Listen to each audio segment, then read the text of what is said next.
Welcome to Laurel TV's Health Watch. I'm Dr. Trudy Hall, Vice President of Medical Affairs at Laurel Regional Hospital. Warm weather is finally here, and that means many of us will be spending more time outside. But all that fun in the sun can put us at a greater risk for skin cancer. Skin cancer is the most common form of cancer in the United States. The Skin Cancer Foundation says that 1 in 5 Americans will develop skin cancer at some point in life. I recently spoke with Dr. Cylburn Soden Jr. of Soderma Dermatology in Laurel, Maryland. We spoke about skin cancer and what steps are needed to prevent it. Dr. Soden, tell me a little bit about your practice here in Laurel. Well, this is a full-service dermatology practice specializing in all skin types and all age ranges. We have a particular focus on skin cancer. Myself, I'm a Mohs surgeon. I've done extensive training in both general dermatology as well as the treatment of both melanoma and non-melanoma skin cancer. My father, the other dermatologist here, we both see all general dermatology conditions. As well as have a particular interest in cosmetics as well as skin and complexion blending. So this month has some significance, especially regarding dermatological diseases. So tell us a little bit about this month, and we're going into the summer season and the risk with summer season, the sun exposure, and cancer. Well, May is a Skin Cancer Awareness Month. This is a very important month. In fact, we should be paying attention to this all year round, but we pay particular attention to it in the month of May. The incidence of skin cancer has been increasing now for many years. It's now estimated that 1 in 5 Americans will develop skin cancer over the course of their lifetime, and 1 in 50 people will actually develop melanoma. So for that reason, it's recommended that everybody, at least at some point after the age of 35, get an annual skin check. And actually, depending upon your skin type, if you're of a fair complexion, you should actually probably start beginning at early adulthood. But it's all about making the diagnosis early. It's much easier to treat something when it's at a precancerous stage than it is to actually treat an underlying skin cancer. So for that reason, we recommend annual skin examinations by your primary care doctor, or if they don't feel comfortable, they can refer you to your local dermatologist. What's the youngest age you've ever seen in your practice with a patient with skin cancer? Youngest age would probably be about 8, juvenile melanoma. Now that's a lot more uncommon, but there are certain risk factors that can cause melanoma and non-melanoma skin cancer to develop at an early age. One thing in particular is tanning. Tanning is actually rated as a class 1 carcinogen. It's actually almost as bad as smoking, or even something that's a lot more significant, plutonium. So we now know that basically a single sunburn or 1 or 2 sunburns at a very young age will increase somebody's risk of developing skin cancer by at least 50%. For that reason, we definitely try to advocate sun protection, and in particular, no tanning. Tell me a little bit about the tanning products. So there's a lot of products that are on the line in SPF. What does it really mean, and what SPF should different patients use at different stages of their lives? Well, when I refer to tanning, I'm specifically talking about basically ultraviolet light tanning, so that is going to a tanning booth, or even, say, sitting out in the sun for prolonged periods of time. It's recommended that everybody, regardless of their amount of sun exposure year-round, wear a sunscreen. The minimum SPF that you want to wear and wear consistently is an SPF 15. SPF stands for sun protection factor. An SPF 15 will block approximately 94% of the sun's rays. Ideally, if you can, you should wear a 30 or higher. SPF 30 will block about 97% of the sun rays. The main thing with using a sunscreen is that people don't apply it enough, and they don't apply it frequently enough. If you're going to be outside for an extended period of time, they recommend that you apply a sunscreen at least every 2 hours. And the amount of sunscreen that you should apply should be equivalent to about 2 tablespoons. That should be enough to cover your entire body. If you get in the pool or if you sweat a lot, it will need to be applied more frequently. But the average 6-ounce bottle of sunscreen should last 2 days with regular sun exposure. That, the sun is not necessarily your friend. You know, it may give you the nice tan for a temporary period of time, but over the long term, it can definitely increase your risk of skin cancer. And in these days, it's not just people that have fair skin. Yes, they are at higher risk, but I see a couple of cases a year in skin cancer in darker skin types. So for that reason, it's important, regardless of your skin complexion, to wear sunscreen. So you're dispelling the myth that African Americans and dark-skinned people do not get skin cancer. That is correct. It's a little bit less common, but it definitely still happens. And again, even if we're not dealing with skin cancer, you know, we're definitely trying to advocate use of sunscreen to kind of protect the skin and even just, you know, minimize sun damage and slow down the aging process. What about children? Because you did point out that the exposure at younger ages make you more predisposed to having skin cancer. So what should be the recommendations to parents regarding limiting the exposure of young children? Well, the current recommendation is that with regard to kids that are less than 6 months, we actually are not advocating the use of sunscreen. So for them, you definitely want to practice sun protection and sun avoidance. Sun protection would be like a large hat, sun protective clothing. A lot of clothing now for kids actually has an SPF rating on it, which can be very beneficial. So, you know, if younger kids are getting in the pool, you definitely want their arms to be covered. You know, they have kind of bathing suits that can provide some additional sun protection. Now, as far as kids that are greater than 6 months, yes, if they're going to be outside, just like, you know, a teenager or an adult, they need to wear sunscreen. And probably in their case, it's even more important just because they're not going to be necessarily as much aware as the sun exposure that they're getting. And again, you know, main thing would be regular application if you're outside for more than 2 hours. It needs to be reapplied every 2 hours after the child gets out of the pool, or, you know, just with a regular activity. It needs to be applied consistently, and it needs to be reapplied liberally. And we're going to go into summer camp. I know it's the end of the school season, so you look at recess when kids go out for lunch, and then you look at a lot of the parks and pools, and now really there needs to be a focus not only for the parents but also to the caregivers and, you know, the people who supervise the children to make them aware of what's needed to help protect the children. When you look at different skin cancers, can you give us maybe, I know it's a long topic, but just a snapshot of what's the difference between like a basal cell carcinoma and a melanoma, which are probably common ones that we see in adults. Right. So the two most common types of skin cancer are basal cell and squamous cell. These are basically due to long-term sun damage over time. They tend to occur later in life. However, dependent upon somebody's sun exposure, we can see them earlier, 20s or 30s. The main thing is making the diagnosis early. Typically, basal cell and squamous cell have a precancerous lesion that precedes their development. Not always, but most of the time we can identify something called an actinic keratoses, which may be a little rough or sore spot on the skin that's actually precancerous for either one of the two. When we identify them, we'll typically treat them. It may involve lightly freezing the area or treating it with a topical medication, but the goal is to make sure that it disappears. The rate of change between actinic keratoses and a basal cell or squamous cell, somewhere between 5 and 20%. It could take weeks, months, years. It may never happen, but if we've identified them, we want to make sure that we treat it before it becomes problematic.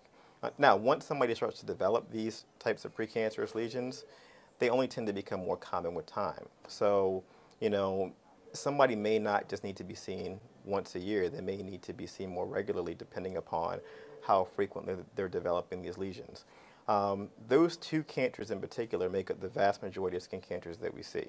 Melanoma, on the other hand, which tends to be a lot more aggressive than the two of those, occurs a lot less frequently. To kind of give you some numbers, so basal cell and squamous cell, they typically don't metastasize. They can, if they're around for a long period of time, but they're more so problems confined to the skin where they may just be persistent towards that don't go away over a period of time. Now, they're still cancer, so they need to be treated. Anything that's cancerous can potentially do you a lot of harm if it's not evaluated and treated effectively. But the main thing, again, is making the diagnosis early. Now, melanoma only accounts for about 2% of skin cancer. And what you're looking for is typically, you know, an irregular-looking mole.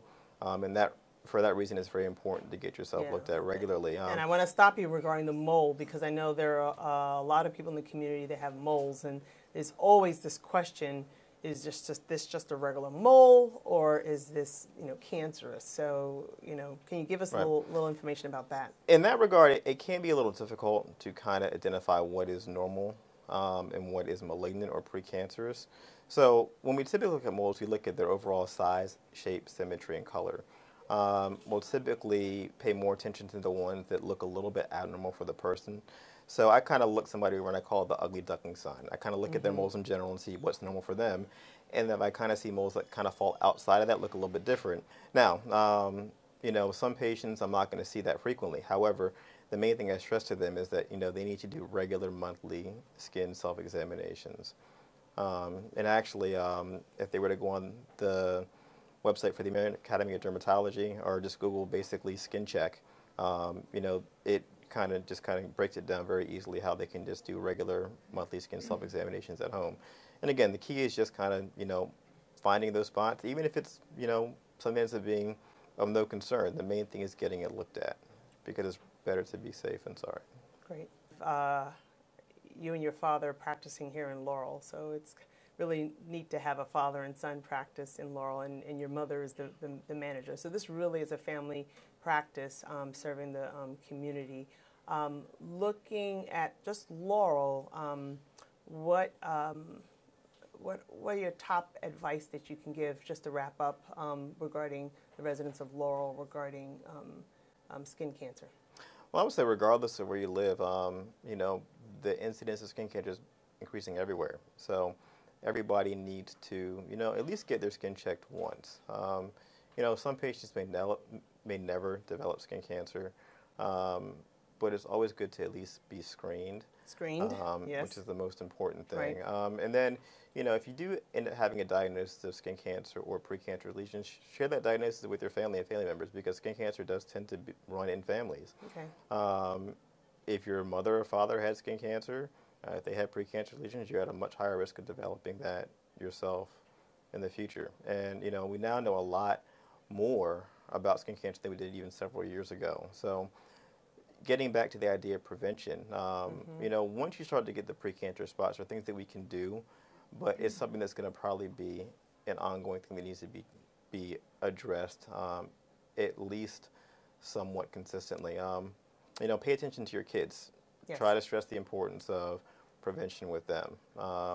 See if we can't maybe reduce the amount of skin cancer that we're seeing over the long term.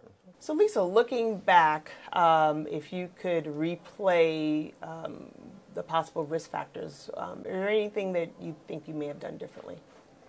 Well, I grew up in the era of laying out in the sun, wearing baby oil, being on a tinfoil mat, yes. and, probably major burns. My parents were sailors, so I was always out on the water, yes, constantly in the sun. Thinking back in the day, wearing oil versus the SPF protection. I also have a skin condition which I did a treatment called PUVA, which is basically ultraviolet light, and I did that for several years, and so that increased my skin damage. And then I'm also on a medication, a biological for psoriatic arthritis that adds to the skin cancer also. I have changed my habits with the sun. I do not lay out in the sun anymore. I do wear SPF 50 or higher, and I don't visit tanning salons anymore. The surgeries that I've had, I would estimate at least 100 plus stitches in my legs.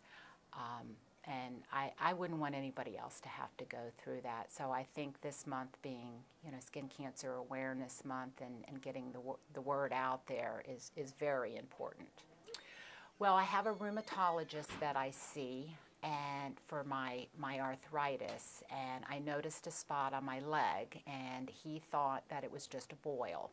So we said, let's try some antibiotics, and if it doesn't get better, I'll prescribe you something stronger. And it didn't get better. Right. And when he didn't prescribe me something stronger, he actually referred me on to a dermatologist. I probably should have been seen by a dermatologist years before that, but I just never did. So you actually bring up a real important point that sometimes we rely on our primary care physician to notice the change and actually make that referral.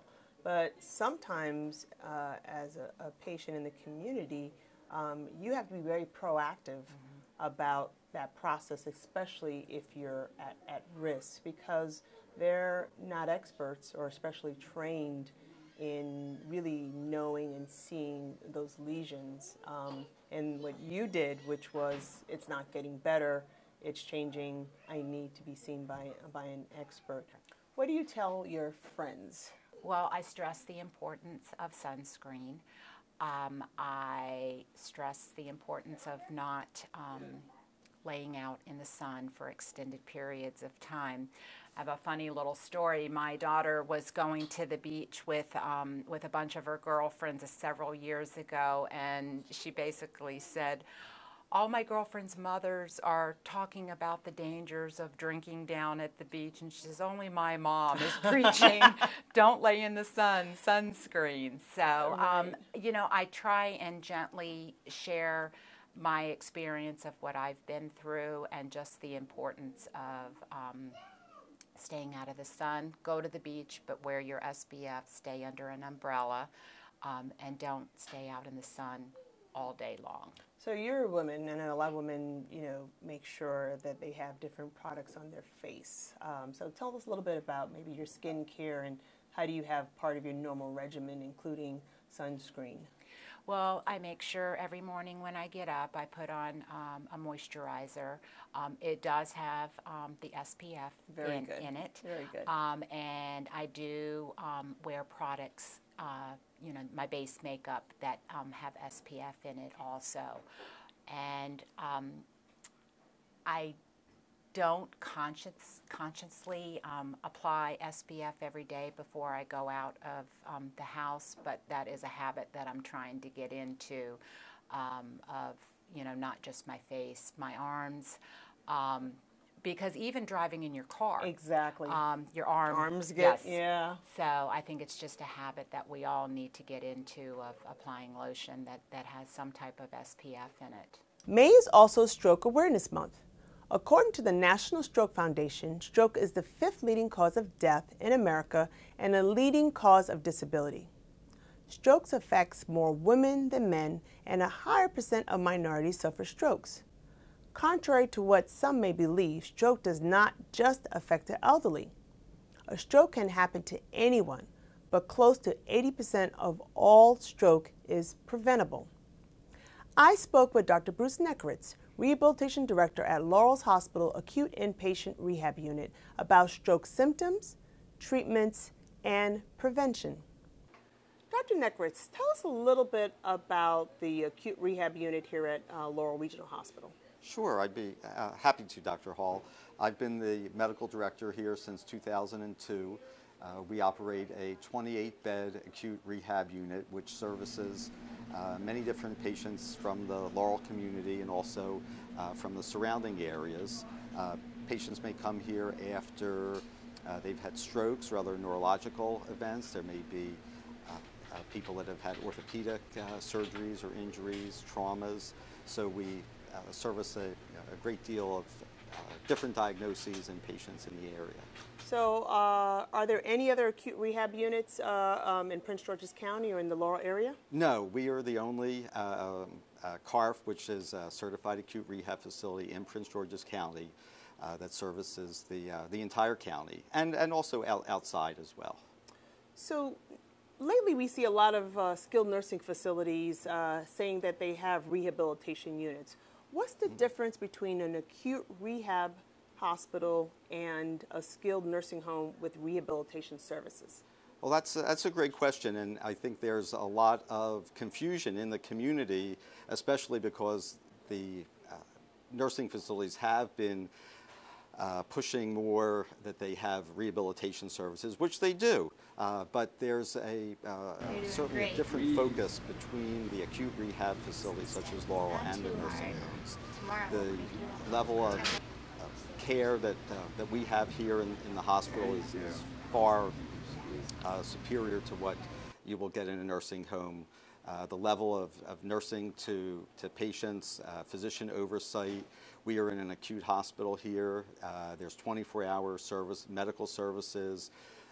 Pharmacy is always available, so we can respond to any emergencies or any other problems that might occur, where in a nursing facility you won't have that. And the level of rehab services is always going to be higher here. We have the full services of physical, occupational, and speech therapy services, and patients are seen pretty much 7 days a week when they're on the rehab unit here. Great. So what kind of patients do you typically see with what kind of diagnosis? Strokes are one of the main diagnoses, and May is Stroke Awareness Month, so we do have a large percentage of those patients. We have patients that come after knee replacements, hip replacements, traumas. They may have fallen, they may have had back surgeries, and other diagnoses. So our goal is to have them here maybe for 7, 10 days or 2 weeks, get them to a point where they can get back home. We work with many different vendors to get equipment, walkers, wheelchairs, canes, etc., home health agencies.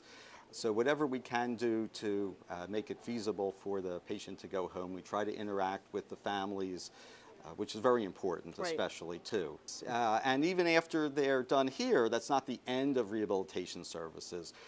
Laurel has a very good outpatient department downstairs, so patients will come back perhaps 3 times a week to continue with their outpatient therapy services. So they know that just because they're going home, it's not the end of their services and rehabilitation process. Right. And the other thing too is, especially for the patient's progress and support system, it's really important that their family and friends are able to be part of their rehab services. So that's a key part with anybody's recovery, especially with patients that have had strokes. Their family, their friends, we make it easy for them to come. The visiting hours here are very, very flexible. To let them know that they're not alone, and there's other people that are helping them to get through this. And stroke is one of the most challenging of the medical problems that may have happened to them, especially with our community here. There is a higher incidence of high blood pressure, and high blood pressure does lead to strokes and heart disease. So that's a main focus of our community. So we're going into the summer season, and what are some prevention tips you could give to some of our viewers about lowering their risk for having a stroke? Well, the risk for strokes is very easily manageable, especially with some lifestyle modifications or changes. Hypertension, high blood pressure is one of the main risk factors for strokes. Smoking, if you do smoke, get into a smoking cessation program. Exactly. Quit that. Are you diabetic? If you have sugar diabetes, that needs to be controlled either with diet, medications. Also, cholesterol is very important, and so these are all controllable risk factors that we try to work with. And if we can make good inroads for people controlling their blood pressure, not smoking, have a healthy diet. Exercise. We have summer coming, so walking, bicycling. There's a host of outdoor activities that we have here in the Maryland area. So it's a great opportunity for people to take advantage of those. So I know in the medical community, so much focus has always been on heart disease and heart attack. Regarding a stroke, or what we sometimes call brain attack, Yes. time is really important. So what are some of the early signs and symptoms that should not be ignored? One of the new initiatives now through the American Heart Association is the term FAST, think fast. And that's to make people aware of strokes. If you think of the four letters, F-A-S-T, F is for face, A is for arm, any arm weakness or clumsiness, S is for speech, and T is for time. And they're all very, very important, because the sooner you can get to an emergency room at a hospital, the quicker the intervention can be, and to minimize or maybe even resolve the symptoms of a stroke. Very often, stroke is not recognized. People think that I slept wrong, Right. or my arm fell asleep. I'll just rest for a few hours and it'll get better. And what happens in a few hours, what starts out as being a minor event turns into a major event, and somebody gets up to go to the kitchen and they fall because now they can't bear any weight on their leg. 3 hours is a crucial amount of time to get to a hospital, get to an emergency room, and call 911. Get to a phone, get your husband, your wife, call the emergency squad, but don't delay. So what would be your advice to a loved one or a friend family member who may be seeing a change in someone? If they notice that they called on the phone and somebody's speech sounds confused or garbled, that's a key to say, listen, we need to get something done. I'm calling 911 for you. If it's a wife or a husband, and they notice that somebody is spilling their coffee or it's dripping out of the side of their mouth. Right.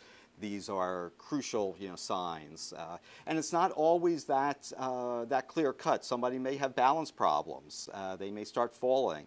They could also maybe have changes in their ability to speak or to solve problems. Maybe they can't remember certain facts. So sometimes it's not always as clear cut as a heart attack might be. But the more awareness we can get out there about the warning signs of strokes, and some people have what's called a TIA, which is almost a mini stroke. Mini strokes, right? The symptoms may go away. They may have arm numbness or even visual loss, and it may resolve in 30 or 45 minutes. They don't think anything of it, but that is a harbinger of much more severe problems to come. And almost everybody that has a TIA will go on to have a full-blown stroke within maybe a few days or a few weeks if it's not addressed. And I'm really glad that you mentioned it, because that is often ignored, and it is an ability for someone to be able to be evaluated and maybe prevent a large stroke. So really, it's really important that patients do not ignore if they have those changes, even if it goes away, right? Yes, yeah. And the other thing, many young people don't realize that they can have a stroke. Right. Everybody thinks, it was my grandmother, my grandfather, they were 75, 80 years old, they had a stroke. We see people that have strokes as young as in their 30s or even 40s. So don't ignore that. And there's no other illness causes more long-term disability than stroke. People live with the results of strokes for years. It's the major cause of disability in the United States, costs billions of dollars, lost work, family dynamics are thrown into disarray. It is a major health concern for this country. Right. There are 7 million stroke survivors in the United States. Remember, a stroke is an attack on your brain, so quick action is crucial. If you think you or someone you know is having a stroke, call 911 or get to your closest emergency room. That's it for this edition of Health Watch. Until next time, I'm Dr. Trudy Hall. Stay well and have positive thoughts of wellness.